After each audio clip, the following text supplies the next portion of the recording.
gonna do? What you gonna do when they come for you? Bad boys, what you gonna do? Welcome in. It's Petty Officer Romero from Job Corps.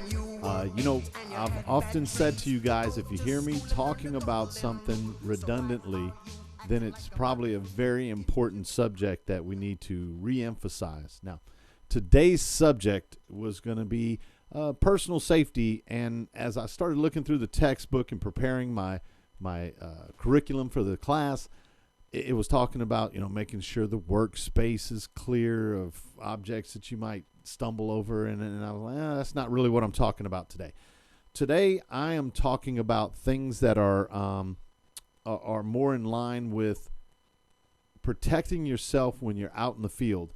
If you're a police officer, if you are a security officer, and you have to deal with individuals who, let's say, again, police officer, self-explanatory. But if you're a security officer and you are out in the field and you're dealing, let's say you're security at a hotel room in Florida during spring break, you're going to be dealing with people who may be intoxicated, may be under some type of influence. Young people tend to be a little bit more disruptive. And so you kind of have to look at the situation, know what your assignment is, because, again, let's put being a police officer aside.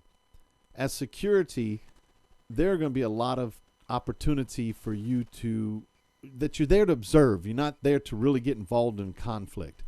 And so the goal and the idea is to protect yourself. You're not coming into this situation to get in altercations or either confront people, but there are times when it's unavoidable.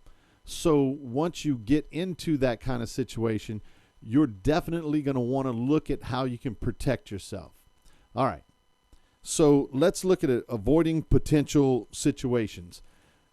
Quite frankly, again, if you're a security officer and you're there to observe, you may not want to approach the subjects. You may not want to get involved. You might want to stay at a distance, because if you're security and you're wearing a uniform, people are going to look at you and expect certain things, and then sometimes you might incite someone just by your presence that they have to come and confront you because they look at you as an authority figure and could put you in a situation where you're simply trying to avoid. So, you want to work on, and again, it's all depending on what's required of you. If you go into a situation where the expectation is that you're going to confront people, the next step would be to consider whether or not you want to confront this situation by yourself. Do you have people on the way? Do you have a radio so that you can call in for help? The easiest way to deter somebody is with numbers in force. If you have overwhelming force and there's you and 5 other guys standing there with security uniforms on, generally the person that you're dealing with is probably going to be a little bit less aggressive. But if you're 5'11" and 180 pounds and there's a guy who's 6'6", 270, he might tend to be a little bit more aggressive because, what are you going to do about it? So you want to take that into consideration when you are in a position where, depending on what's required of you, if you're going to put yourself in a position where you could get injured or get into a confrontation where who knows what can happen. So the next thing is knowing your limitations. Again, I'll go back to that situation where you have yourself a 6'5", 280-pound ex-defensive lineman from, Kansas State University, and you're sitting there at 5'9", 175 pounds soaking wet.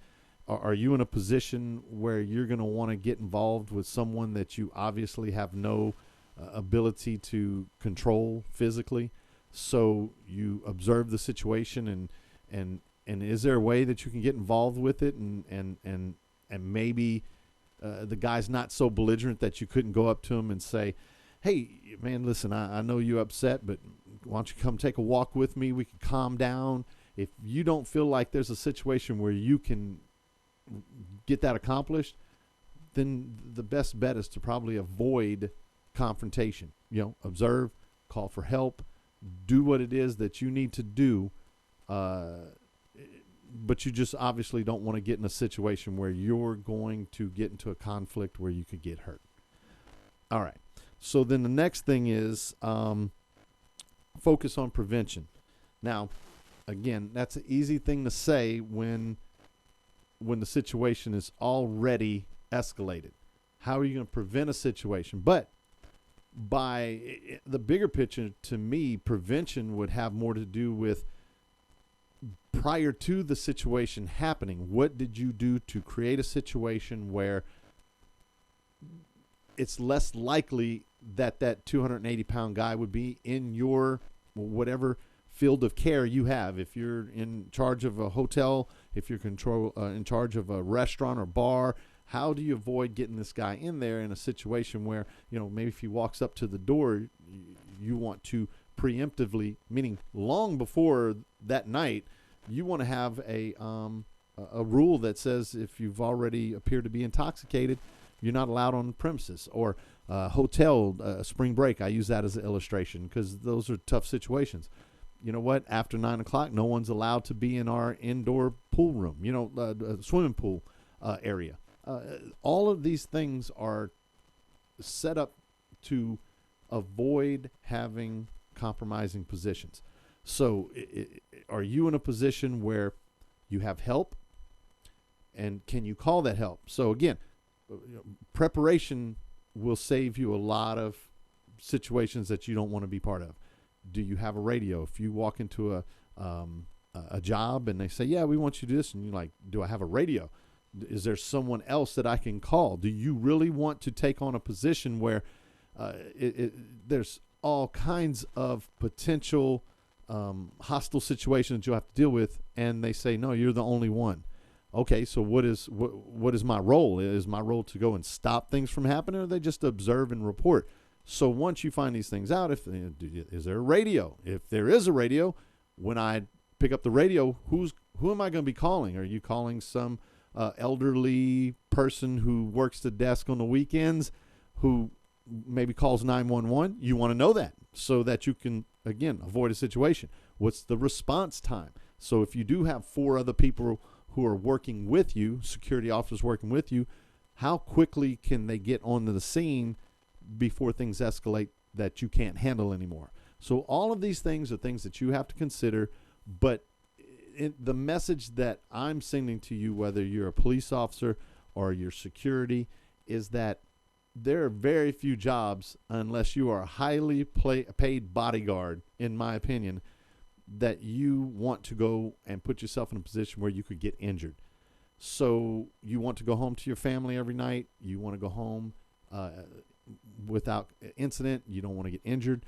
And more times than not, being prepared, having the right staff involved, and knowing how to deal with people can prevent you from getting injured. And that is the key, that you go home healthy every night. Or if you're working nights, get off in the morning healthy. All right, so for Job Corps, this is Petty Officer Romero talking about a little personal safety and how to handle issues. We'll talk to you on our next video. Tell me what you gonna do, what you gonna do. Yeah.